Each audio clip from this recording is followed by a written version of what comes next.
Rehab Center Tipra Hastini Akas Mungishikra Koroksa Timabai Belaikina Tumplazak Naunukun Bororo Koktomaragi Shaimanka Rudrax Foundation Mungi Grungsa Rehab Center Tong Tonmani Kepeng Bani Chane Akas no Fiaba Rehab Center no Bini Mangati Manmabai Belaikino Koksu Munkotor Asaika Nukuni Bukakte Nine Shinwang Pliwo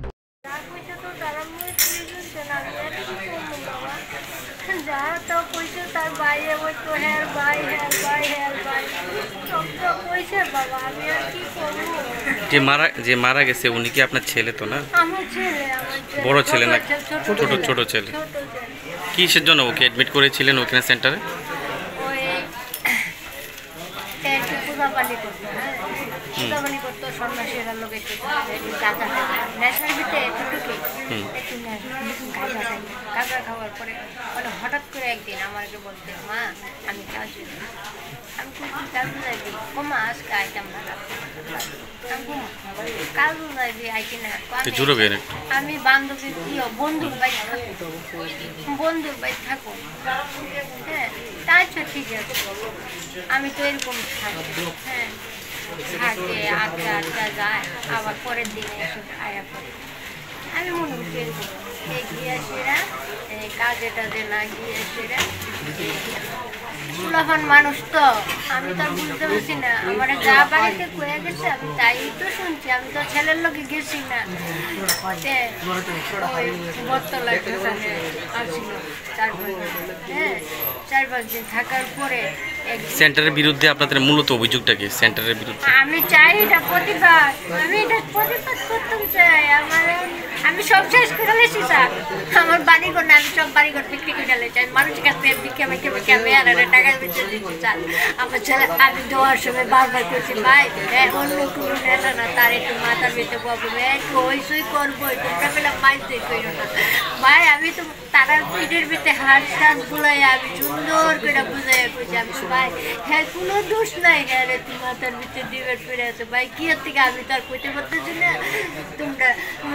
তোমরা কাছে দিছি তারা কইছে ভাড়া করে দিব তারা treatment নিব তারা এখানে ডাক্তার আছে ইও আছে হ্যাঁ পরে প্রথম আমি এরপরে দিয়ে দিছি কত লাগবে 7,000 টাকা করে ঠিক আছে আমি 7,000 টাকা করে দিচ্ছি আমি 1 টাকাও কম দিতাম না তো আমার ছেলের ভাড়া করে দিতে পারবো হ্যাঁ তারা গ্যারান্টি দিয়ে নিছে আমাকে তারা আমার ছেলের ভাড়া করে মাথাটা মানে ঠিক করে দিচ্ছে বাইতে জন্মিছে তো অসুস্থ মানুষ হাইটটা গিয়ে নিলে এরা গাড়ি দিতে উঠতে সেটা 2 মাস আমার আমি দেখি পেমেন্ট করতে গেছি 2 মাস আমার ছেলের দেয় ছিল তারা হ্যাঁ আমি কী করে আমি তো পেমেন্ট করি কি দিয়ে মারছে আপনার ছেলেরে?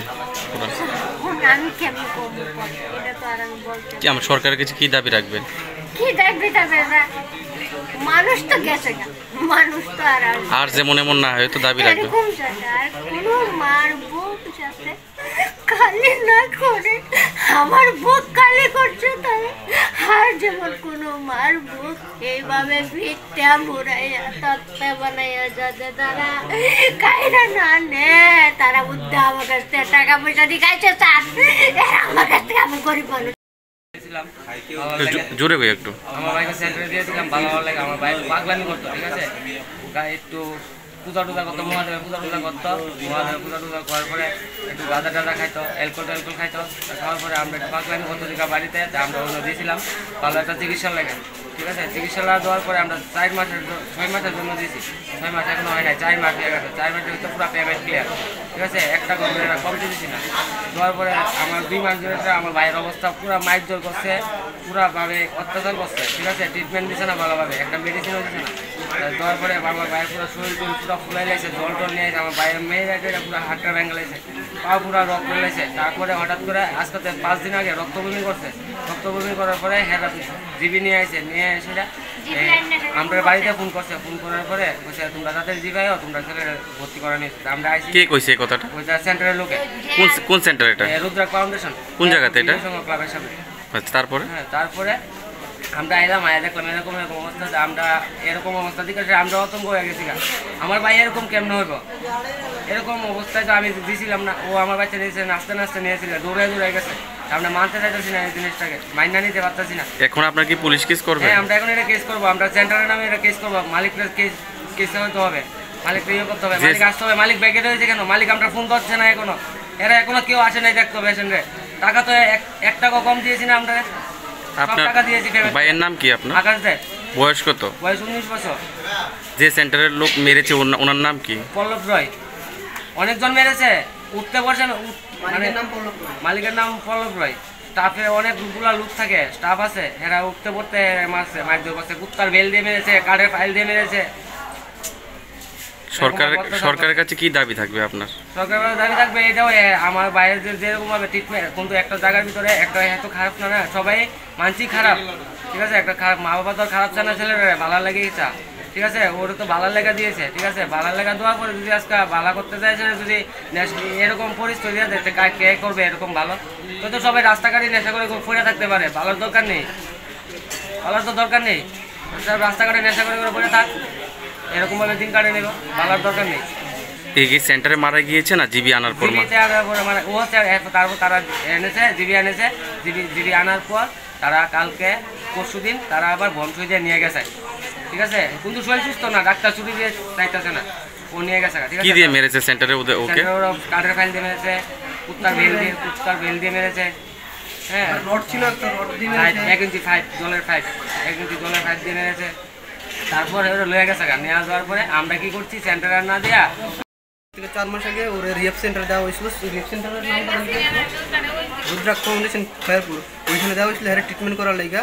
তো এমনকি মান্থলি স্যালারি আসলো 6000 টাকা করে, 6000 টাকাও পুরো টোটালি ক্লিয়ার করা হয়েছে, কিন্তু হেয়ার ট্রিটমেন্ট দেওয়া হয়েছে না। আমরা ট্রিটমেন্টের কথা বলি, বুঝেছে যে ট্রিটমেন্ট করা হয়েছে, মেডিসিন দেওয়া হয়েছে, কিন্তু আমরা মেডিসিনের রিপোর্ট চাইছি, রিপোর্টও দিছে না, ইয়ে করছে না। তো কন্টিনিউ হেয়ার মারতো, হ্যাঁ কন্টিনিউ হেয়ার মারতো। তো মারার পরে হঠাৎ করে পরশুদিন রাত্রে আমরা ফোন করতে যে হঠাৎ করে সে রক্তবমি করতেছে, হ্যাঁ রক্তবমি করতেছে, আপনারা ইমার্জেন্সিতে জীবিত নিয়ে এসে আপনারা আইন। তো হঠাৎ করে সেটা ইয়ে করছে, ওরা কালকে আবার এক্স রে করে এবারে ইয়ে করছে। তো ডক্টররা কথা বলছে, তারা বনসুইতে ইয়ে করেছে, সই দিয়া হ্যাঁ নিয়ে গেছে, হ্যাঁ সেন্টারের লোকে নিয়ে গেছে। তো নিয়ে গেছে, তো এরকম ক্রিটিক্যাল অবস্থায় যদি বনসুইতে তারা যদি নিয়ে যায়, যদি ছেলেটা মারা গেছে আজকে, তারা বলতে কারা? এই তো সেন্টারে তারা। কি নাম সেন্টারের? রুদ্রাক্ষ ফাউন্ডেশন। কোন জায়গাতে এটা? তারপরে কি হয়েছে? তারপরে তো এটা আমরা ডিসচার্জ করে নেওয়ার পরে তো হের মা বাবা ছিল না বাড়িতে, তো আমার কাছে ইনফর্ম হয়েছে যে হের নিয়েছে। তো আমি ইমার্জেন্সি কইছি যে ইমার্জেন্সি ভর্তি করা লাগা, তো ভর্তি করাইছে, করার পরে এক্স রে করাইছে, ডক্টরে এক্স রে করাইছে, পরে দেখে বুকের হাড় ভেঙে গেছে। আপনারা হয়তো বা একটা ফুটেজে দেখতে পারবেন যে বুকের দাগ আছে, হাতেও দাগ আছে। কিভাবে ভাঙছে হাড়টা মনে করেন? তো পিটাই মারছে আর কি, মানে যেরকম কাট দেওয়া পিছে মারতে কইতে পারে, কিন্তু পিটাইছে। ওই সেন্টারের লোকরা মারছে না? ওই সেন্টারের লোকরা মারছে। যে প্রত্যেকটা ছেলের থেকে আমরা রিপোর্ট নিয়েছি, ওইদিকে সেন্টারে যাওয়া হয়েছিল, প্রত্যেকটা ছেলের এরকম সেন্টার থেকে প্রত্যেকটা ছেলের থেকে টাকা নিছে, কিন্তু খাবার দাবার এক পুরো দিত না, এমনকি কমপ্লেনও করছে, সবাই কাছে কমপ্লেন করছে, সবাই আমরা কাছে কমপ্লেন করছে যে দাদা খাওয়া টাওয়া দেয় না, এ করে না। এরকম হলে কীরকম একটা ফ্যামিলি তো দিতে একটা ছেলের ভালো লাগে, তারা যদি এরকম টর্চার করে সে মারে, তো নেক্সট টাইম আর ফাউন্ডেশনের নামে থাকবো কিছু। ওই ফাউন্ডেশনের যে দায়িত্বে আছে ওনার নাম কি? পল্লব রয়। পল্লব রয় না? উনি উনাকে বিষয়টা জানিয়েছেন বা উনি কি আছে এখানে? জানে, কিন্তু এখন কলকাতায় আছে, ফোন টোন ধরে না, ফোন সুইচ হয়ে আসে। এখন আপনারা কি করবেন? এই তো ডক্টর বলছিল যে ইয়া করার জন্য আমরা পোস্টমর্টম দেবো, পোস্টমর্টম রিপোর্ট আসুক, তারপর দেখি। পুলিশ কেস করবেন আপনারা? পুলিশ কেস তো অবশ্যই করবো। আমার ভাই যে মারা গেছে ওর নাম কি? আকাশ দেব। বয়স কত? 18 থেকে 19 হবে। কি নিয়ে ওখানে ভর্তি করেছিলেন? অ্যাকচুয়ালি স্যার নেশা করতে হয়েছিল, তো মাথাতে একটু ইয়ে হয়েছিল, তো তার জন্য ট্রিটমেন্টের জন্য ওইখানে পাঠানো হয়েছিল, যে সেন্টারে, রিহ্যাব সেন্টারে। তো বলেছিল যে কোন জায়গাতে মারা গেছে? এই তো জীবিতই মারা গেছে, আজকে সকালে মারা গেছে। তো আমার কাছে ইনফর্ম হয়েছে, যে তার লেগে আমি নিজেই আইসি, আমিও একটা সংসারে থাকি, যুবকের না, তো ওইদিকে তো ইনফর্ম পাইছে, আমি আইসে দেখি কী করবো, আমাদের স্টাফও আইব, যে বাকি স্টাফ আছে, বাকি স্টাফও আইব, আইসেরা ওইদিকে টেস্ট করবো বা ইয়ে করবো, করার পরে এটা কথাই তো কইছি, গাছের নেশা তৈরি কালকে আবার নিয়ে আইছি। ও আপনারা সেন্টার থেকে বাড়িতে নিয়েছিলেন? ওরা জীবিত থেকে আবার সেন্টারে নিয়ে গেছে। অ্যাকচুয়ালি স্যার যে জিনিসটা হয়েছিল, ওরা যখন বনসুইতে নিয়ে গেছিলো, ওরা চাইছিল যে সেন্টারে নেওয়ার জন্য, কিন্তু ওরা যে ফ্যামিলি মেম্বার আছে, ফ্যামিলি মেম্বার বলছিল না সেন্টারে নেওয়ার দরকার নেই, আমাদের বাড়িতেই থাকবে। তো আমার কাছে ফোন ছিল, তো ফোন করেছিল, আমি সঙ্গে সঙ্গে বলেছি যে তুমি এক কাজ করে জীবিতে আবার ইমিডিয়েট ভর্তি করাবো। তো ভর্তি করানোর পরে কালকে ভর্তি করালো, তো আজকে সকালে মারা গেছে। আর সরকারের কাছে আমার কাছে এতটুকু দাবি থাকবে, সরকারিভাবে একটা যে কোনো ইয়ে করুক, সেন্টার করুক, যেটা সরকারি দেখবে, সব কিছু করবে। দরকার যদি হয় পাবলিক থেকে ডোনেশন নেবে, পাবলিক ডোনেশন দেওয়ার রাজি আছে বা আমরাও সাহায্য করবো, হ্যাঁ, কিন্তু সরকারিভাবে একটা করবো। হ্যাঁ, সরকারিভাবে করলে তো এরকমভাবে টর্চার হবে না। পাবলিক তো এরকম করবেই, হয়তো বা পাবলিক করবে কেন, ওইদিকে চাই যে ভাড়ার জন্য দেওয়ার জন্য, কিন্তু ওইরকমভাবে করলে কী হবে? সরকার তো দাবি যাবো ড্রাগস আর যেহেতু সব নেশার জিনিস আছে সবগুলো ব্যান করে দিই, আমি এতটুকু চাই।